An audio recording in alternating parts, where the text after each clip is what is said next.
Wow, would you look at that? Oh, hi. I didn't see you drop in. I was just admiring this piece of art. This piece of art has a very dark and macabre style, a style which I appreciate. You know, many of the movies that I enjoy have a very unique style. It's not any one particular style that I'm drawn to at all. I feel that style is the natural product of the passion that a filmmaker has and their desire to create actual and legitimate art. The filmmakers have a desire to communicate a certain vision, a certain feeling, to tell a certain story in their unique voice, or even convey just a certain idea through moving pictures. And when I'm talking about style more than anything, I'm talking about just the visual aesthetic of the movie. The way subjects are framed, interesting details about what the subjects are doing, color and lighting choices. It's kind of hard for me not to be impressed or captivated by something that just looks good all around. Wes Anderson's Grand Budapest Hotel is a great example of this, or any Wes Anderson movie for that matter. You can pause that movie at damn near any moment, hit print screen, open MS Paint, click File, click Print, go on Amazon, find an 11 by 8 picture frame, put it in your cart, buy it, wait one whole day, put your printed picture in the frame, put it on your wall, and bam, you got yourself some amazing wall art. But I'm not here to talk about good movies that also look incredibly good. I want to talk about a movie that has an incredible look, but lacks just about everything else. Poor dialogue, a bland story, a lack of cohesion with the accents, panders too hard to the social justice crowd, wraps up with a generic and cringy message. Today I want to talk about Gretel and Hansel. And this is the part of the video where I give you guys a synopsis of the movie. So if you don't want anything spoiled, unlike the food in this movie, then you should go ahead and skip it. Gretel is a simple farm girl whose family has fallen in hard luck. Her father recently deceased, the crops won't grow, and it appears her mother's gone insane. After getting creeped on by a potential employer, Gretel's mother forces her out of the home in order to bring her younger brother Hansel along with her. After being attacked by some sort of ghoul, a woodsman sets them in the direction of a group of foresters, who surely will offer them work and lodging. After a short journey of spooky nights and a mushroom trip, the children stumble upon a mysterious house in the woods. Motivated by hunger, Gretel sends in her little brother Hansel through a window to partake in some of the feast that lay upon the table. He's soon caught, and Gretel quickly attempts to start a fire, but the elderly woman within invites Gretel in. The two spend the night after a very filling and delicious meal, and the next day Gretel offers their services in exchange for the elderly woman's generosity. The woman agrees, and Hansel is set to properly learn how to wield an axe. Meanwhile, she seems to take a particular interest in Gretel, and begins to impart some of her knowledge upon her, and gives her a concoction that induces her first period. Gretel's thoughts about staying at the house begin to sour after a couple nights of spooky nightmares, especially one where she discovers a secret hidden white room beneath the house, complete with creepy kids and dead bodies. After asking the woman how she seems to have an endless supply of food, despite not having any animals or crops, or even going to the shop, and how the food that's left over never seems to spoil, Gretel is met with a vague and dismissive answer to go and do chores. During her chores, she comes across a creepy and mysterious hidden door, and her suspicions grow. But the old woman shows her that she has the power to move a stick around, and Gretel soon forgets about all the spookiness.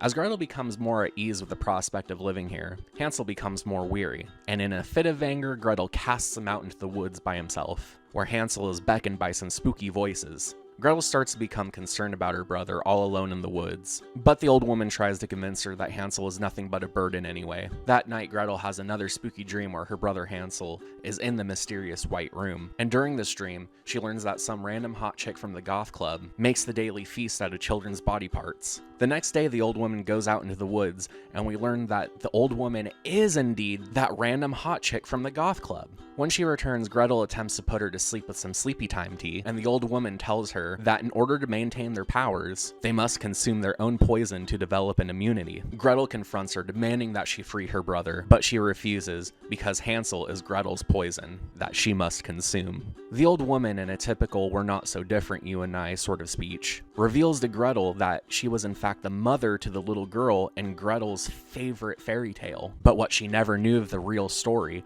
is that she in fact murdered her children, and ate them. That the children were her burden, thus her poison, so she consumed that poison, and from it gained witch powers. As the witch is going on and telling her story, Gretel appears in the White Room, bound by the wrists to a dining room table, and is soon ordered to eat her brother to realize her full potential.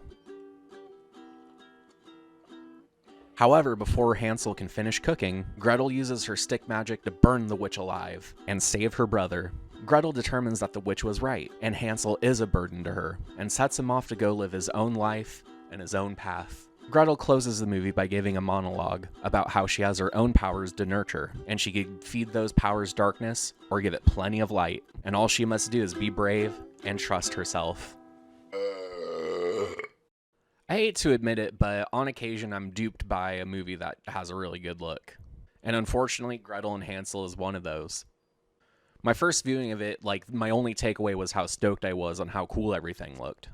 I mean, there's just so much that my peepers like to look at.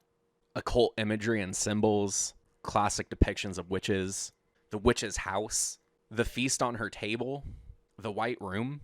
Even just the little mundane stuff I really appreciated, like just Gretel and Hansel in the woods, like the angles that they chose and the lighting that they used, just even the mundane stuff looks great.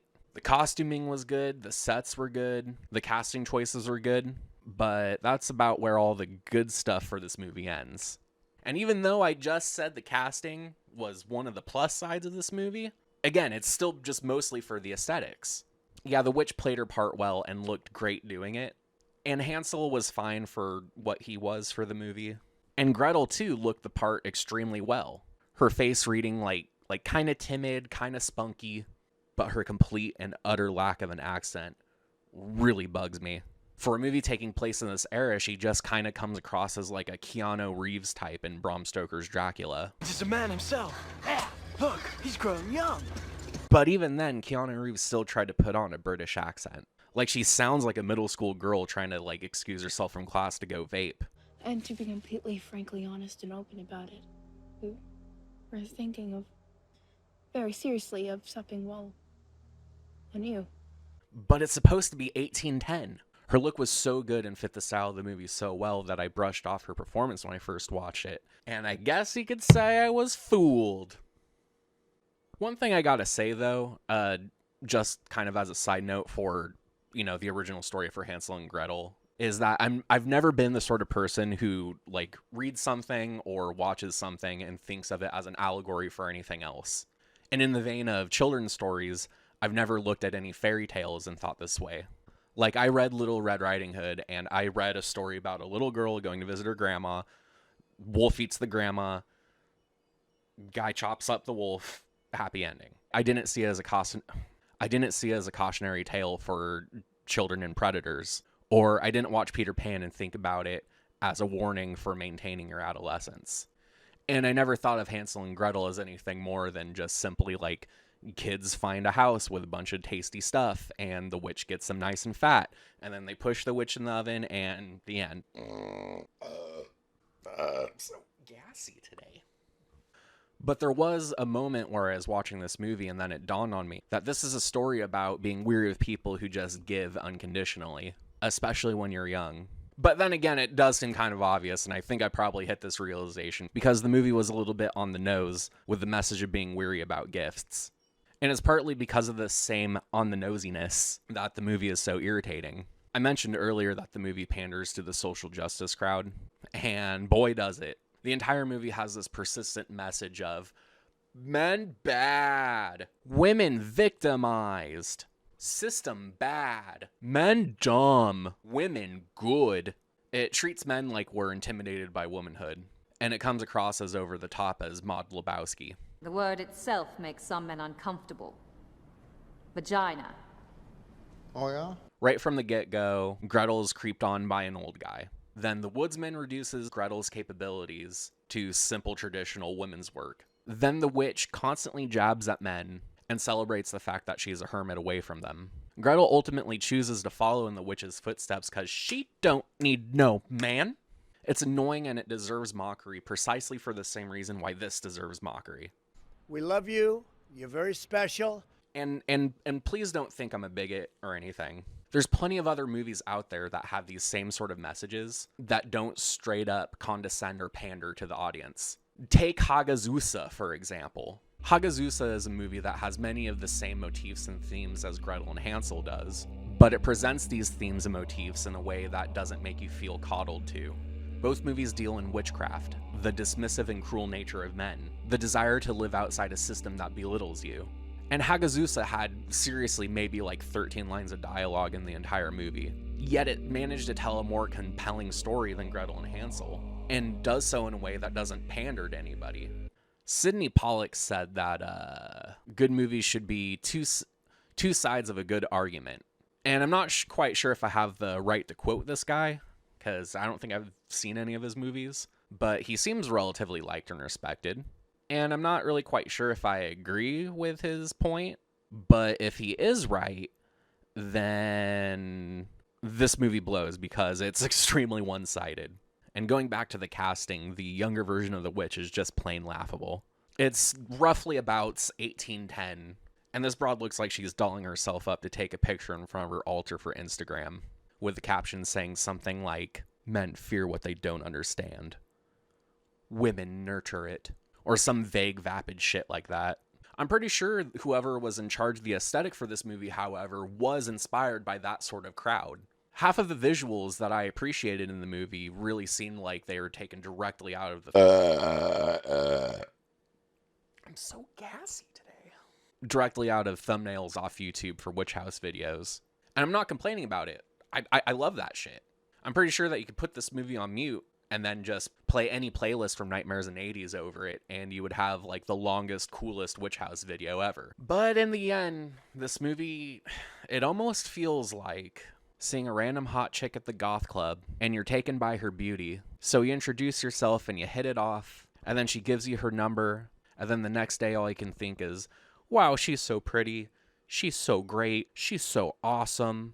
And then when you guys meet up for coffee, you start to realize that our only talking points are the wage gap and the patriarchy. And then you think back, and the other night she was just saying the same things too, but you didn't notice because you were so distracted by her looks. And then you sit there as she's talking, and you feel really bad for wasting her time and yours. And then you go back home to your lonely apartment and sulk. Yeah, this movie's like that. But at the same time, I just can't help but love it for its damn visuals. And if we look at the Movie Idiots movie meter, it's not as good as Good Burger. Therefore, it's the worst movie I've ever reviewed. Get this out of my face. Who put this on the screen? Why am I even wasting my time with this? And now for my official movie review. Damn, you look good.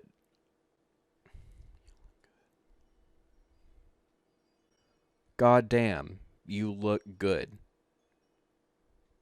But you annoy me to death. I'll put you on mute. Okay, bye.